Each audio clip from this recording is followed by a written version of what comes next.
Welcome back to the With a Grain of Salt podcast. And let me tell you, we've got a big one today. Someone that probably not many people have known, but historically and with a nickname he's known.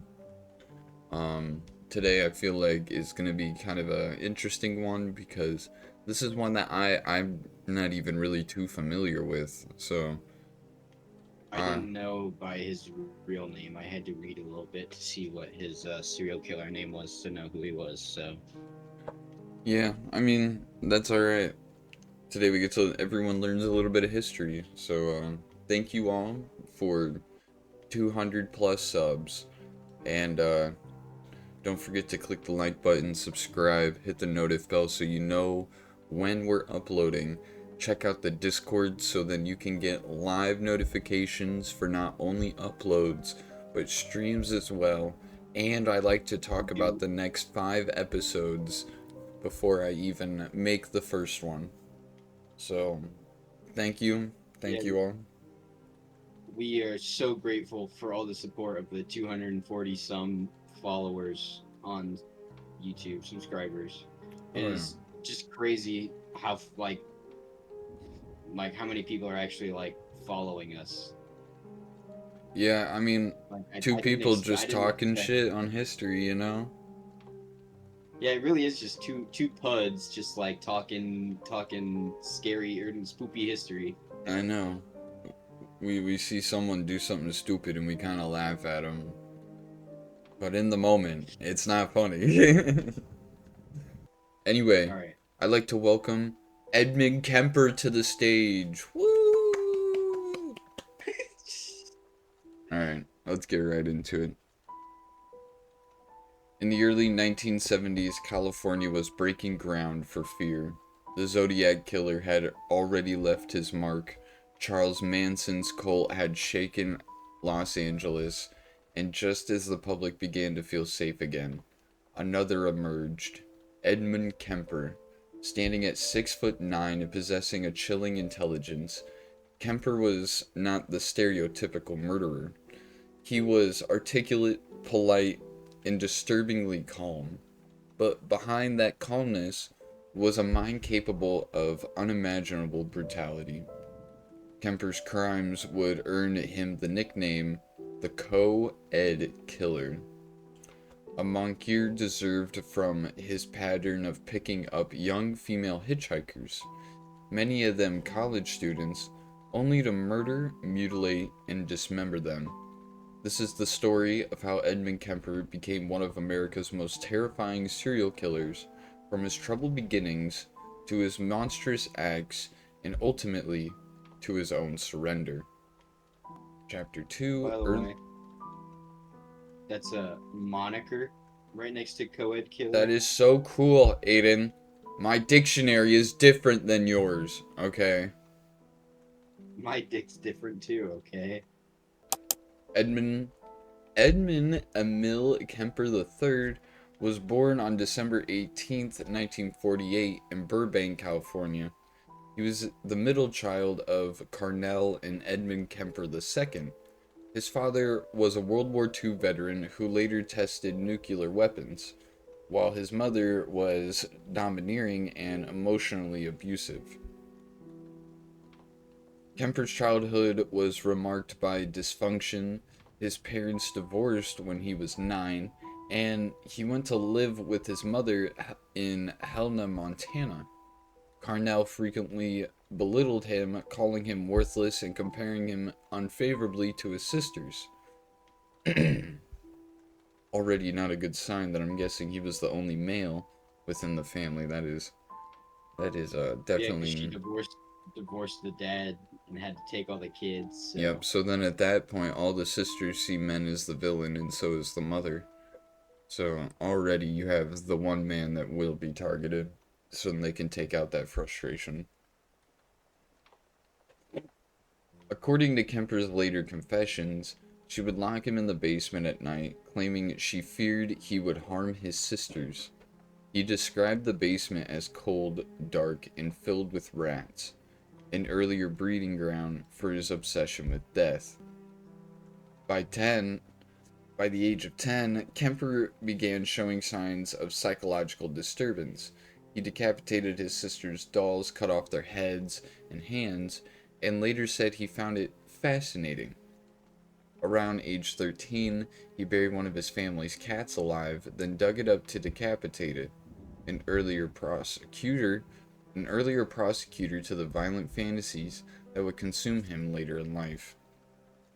School psychologists and family members noted his high IQ, which tested at 136, but intelligence alone did not suppress his growing antisocial behavior. By his teenage years, he was fascinated with guns, knives, and death, often fantasizing about killing his mother. Dude, I don't know what it is about serial killers, okay? But it's always getting the high IQ, alright? Getting that high IQ, and then fucking just like, and then he was antisocial. Those two right there, high IQ and antisocial, that always makes a murderer, and I don't get it. It's the high IQ, the antisocial, and then some sort of abuse somehow, even if it's minor. Yeah, it's crazy. Uh, at age 15, Kemper was sent to live with his parental grandparents, uh, Maud, Maudie, I think. Maudie, and Edmund Kemper Sr. on a ranch in North Fork, California. It was meant to be a change of environment, a place to teach him discipline and structure. Instead, it became the site of his first murders. On August 27th, 1964, after a heated argument with his grandmother, Kemper retrieved his grandfather's rifle and shot her in the back of the head while she sat at the kitchen table. Uh, Damn, alright. uh, when his grandfather returned from grocery shopping, Kemper went outside and shot him as well. When questioned by police, Kemper calmly explained, "I just wanted to see what it felt like to kill Grandma." He later added that he killed his grandfather because he didn't want him to see his wife dead and be upset. Jesus Holy Christ. cow. At least he was being considerate, you know. I guess. If that's what we want to call it. Authorities quickly realized the depth of his psychological problems. He was committed to Ascarado We'll go with that. State Hospital, high security facility for the criminally insane. There, Kemper underwent a psychiatric evaluation and was diagnosed with paranoid schizophrenia. However, due to his intelligence and manipulative charm, he quickly gained the trust of doctors and staff. He assisted psychiatrists by administering psychological tests to other inmates and learned how to mimic stable behavior. By 1969, at age 21, Kemper was released into his mother's custody in Santa Cruz, California, against the recommendation of several staff members who felt he was still dangerous. I mean, he's mastered the art of faking it till you make it, I guess. That's really all it is. It is literally like a psychological like killer that has just learned how to blend in and like be How to okay look with having normal. urges. Yeah. Yeah. After his release, Kemper tried to live a normal life. He worked various jobs and even attempted to become a police officer. What? Alright. Wha- Whatever you His want, tower. buddy. Yeah. Okay. When mom said I could be anything and I said I could be a unicorn, that's not what she meant. Um, his towering height and previous institutional record disqualified him, but he spent a lot of time with local law enforcement, earning the nickname Big Ed among the officers who considered him a friendly giant. During this time, his obsession with his mother and women in general grew darker. He noticed the growing trend of female hitchhiking in California, particularly around the University of California, Santa Cruz. He began picking up young women, not to harm them at first, but to test his self-control.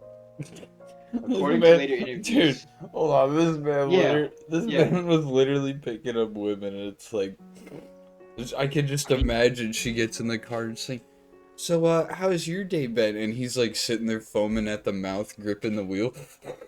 Don't do anything, don't do anything, don't do anything, don't do anything, don't do anything, Don't don't do murder, don't anything. murder, don't murder. Don't murder, Yeah. don't murder, don't murder, don't murder. And she's like, okay. Guess I don't have to flash a boobie. Uh, According to later interviews, he claimed he gave rides to over 150 women before killing any of them. I was testing myself, he said Good, in a 1984 interview. good shit. Good for you, man. The lion isn't tempted by the female hitchhiker. Yeah, I wanted to see if I could keep from doing it, and I lost. told you. In May 1972, Kemper's fantasies finally overcame him. Kemper's first known victims were Mary Ann I'm not even, dude, these last names, and Anita Lachessa, both 18-year-old students hitchhiking to Stanford University. After picking them up, he drove them to a remote area near Alameda. There, he handcuffed one, strangled the other, and eventually stabbed both to death. He transported their bodies to his mother's house, where he decapitated them and performed acts of necrophilia. Son of a bitch, he did the thing I didn't want him to do. Fuck! I was really hoping he didn't. That's awful. I Like, I knew this man was a bad man, but god damn it, necro. Fuck. do you think he did it before or after cutting the head off? I'm not answering that. Okay. Because that's where I my mean, first thought went. I've got you an answer. Not answering Was it that. after?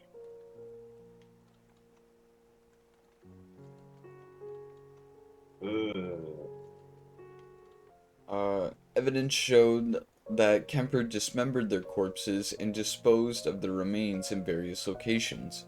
Marianne's head was discovered near Loma Prieta Mountain. Anita's body was never found. Okay, maybe you were right about the head thing. I think he had a thing for no head. So no head. In September 1972, Kemper picked up 15-year-old Akioku, a dance student who missed her bus to class. He pulled a gun on her, assuring her he only wanted to kidnap her for ransom. Despite her pleading, he suffocated her with a plastic bag. Again, he brought the body home, performed sexual acts with the corpse, and dismembered her remains.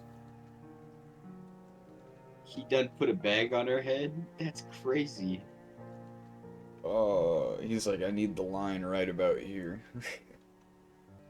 By early 1973, fear gripped Santa Cruz. Local police knew multiple young women had gone missing under eerily similar circumstances. Witnesses described seeing the girls enter a large car, possibly driven by a tall man. Still, no suspect stood out, least of all Edmund Kemper, who often drank coffee with local officers at the bar called the jury room, discussing the investigation itself. What a fucking genius. This man just like gets done. I bet you this man walks into the bar, just gives a, "Oh, Edmund, just got off of work, huh? Yup, it was a real messy day. So, have you guys heard anything about those killings? Nah, we're still looking into it. Oh man, I hope you find him." In January 1973, he murdered Cindy Shaw. Yes, Sindel. Cindy Shaw, an 18-year-old Cabrillo College student. He shot her with a .22 caliber pistol and dismembered her in his mother's bathtub. He buried parts of her body in mother's garden and placed her head in the backyard, facing his mother's window. Later he said, "Because my mother always wanted people to look up at her." Alright. 2 months later, Kemper picked up Rosalind Thorpe and Alice Liu, both students at UC Santa Cruz. He shot them both in the car and again took their bodies to his mother's house for mutilation. When police found the victims' remains, they discovered bullet casings matching a .22 Ruger pistol registered to Kemper, though at the time investigators hadn't connected the dots. An insane guy could buy a gun in 1972. Dude, I feel like they were just handing them out in 1972. Come on. On April 20th, 1973, Kemper's rage turned towards the source of his lifelong torment, his mother. That night, after returning home, uh, Clarnell Kemper made a sarcastic remark to her son about him staying up all night talking. Enraged, he waited for her to fall asleep, then he entered her room, struck her in the head with a claw hammer before slitting her throat. Okay, hold on. So you're telling me this woman, because he even said he put the head facing his mother and always wanted people to look up at her. So, like, are you telling me this bitch looked out the window and just like, wow, Ed's making his garden gnomes again? Like, did I miss a step there? Like, what the fuck? I wonder if he cleaned it up before she came home.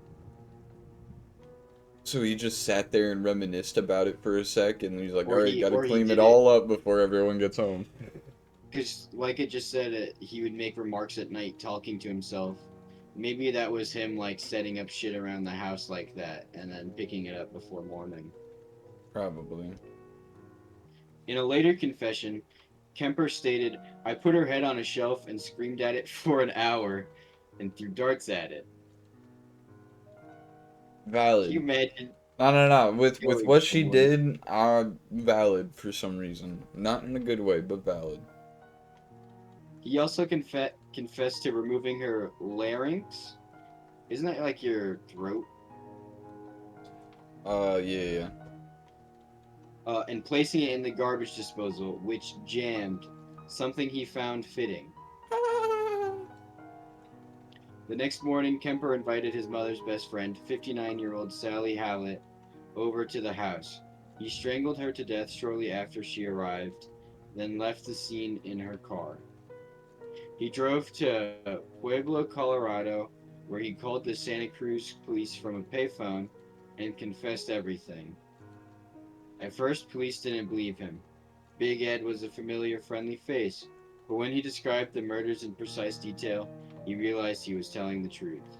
Doesn't this sound a little familiar? What was the guy? It was one of the cultists, wasn't it? Where It was that one cult we read about where they all fucking took the and then like the guy was trying to confess to the guys, like to the because police they on the left. payphone, and then they were like, "No, you didn't," and then hung up because they didn't believe him. That was the funniest Yeah, shit. because the one guy stayed alive to like tell everyone. Yeah, that's funny as fuck. When officers arrested Kemper, he was calm and cooperative. During questioning, he recounted every murder in gruesome detail, expressing little emotion. He told detectives that killing his mother felt like the end of the road, the point of no return. In court, prosecutors presented overwhelming evidence: ballistic matches, forensic traces, and Kemper's own confessions. He was charged with 8 counts of first-degree murder. Mhm. Psychiatrists debated whether he was sane. Some argued that his self-awareness and deliberate cover-up showed full comprehension of his crimes. That's very true. He kind of like was insane as a child and then kind of beat it. No, he, he didn't beat it. What are you talking about? He learned how Well, to like mask it. that's what I meant. Like he was able to like That was his like biggest accomplishment was that he was able to like look like I a feel sane like person. if he didn't pick up these hitchhikers, he probably wouldn't have started murdering people. Yeah, I'll be honest. The way he says like it was a test for myself. 150 women. It was a test. Like I don't know why you were picking up hitchhikers in the first place, but like yeah, all right. You know, you do you, boo. Kemper himself requested the death penalty, stating, "Society deserves to be protected from me." However, after the California Supreme Court temporarily suspended the death penalty, he was sentenced instead to 8 consecutive life sentences.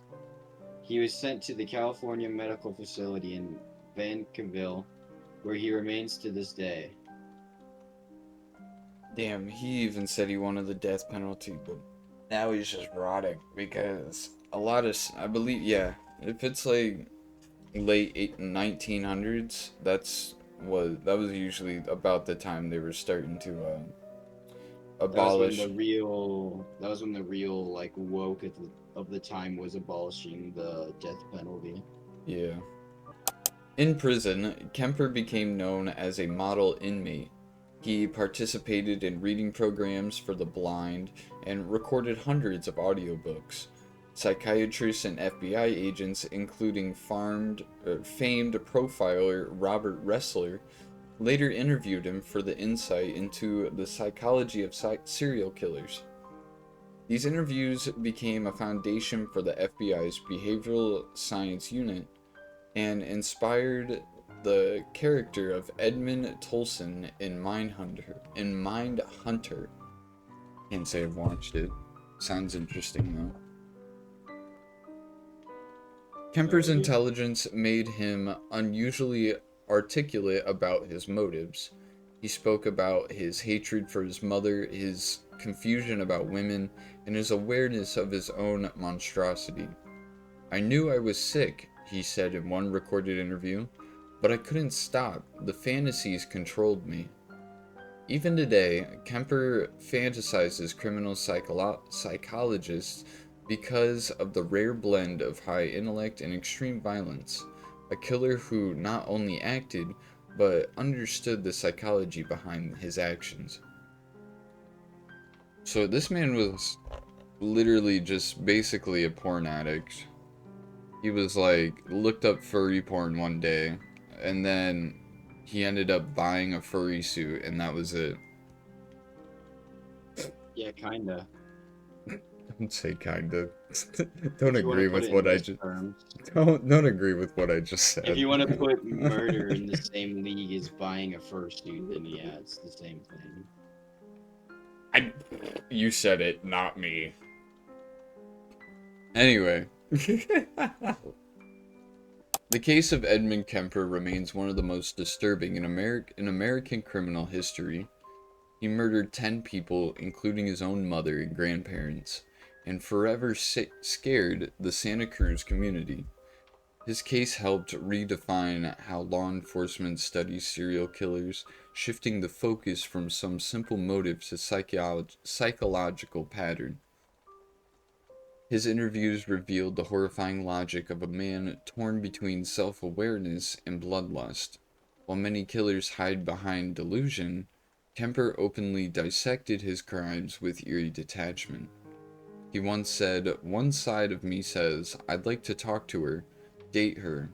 The other side says, I wonder how her head would look on a stick." Ooga booga type shit. Oh my god. So, like, on one side of me, I want to be happy with her and start a family and die together. On the other side, Yeah, basically. that chilling honesty is what makes Kemper unforgettable, not just as a murderer, but as a mirror reflecting the darkest capabilities of the human mind. Even now, at over 70 years old, Edmund Kemper remains imprisoned in California, serving life without parole. He continues to speak occasionally with criminologists, still calm, still polite, and still the same brilliant, monstrous man he's always been. Now, if you enjoy this deep dive, please like, subscribe, comment, hit that notif bell. Alright. Let me know what you think, what we should cover next. Join the community, and check out the Discord. Check out all the links, and take it off, finish it off, wrap it up. And remember, chat, take everything with a grain of salt. And I think Wrap it up, and we'll see you next video. Peace out.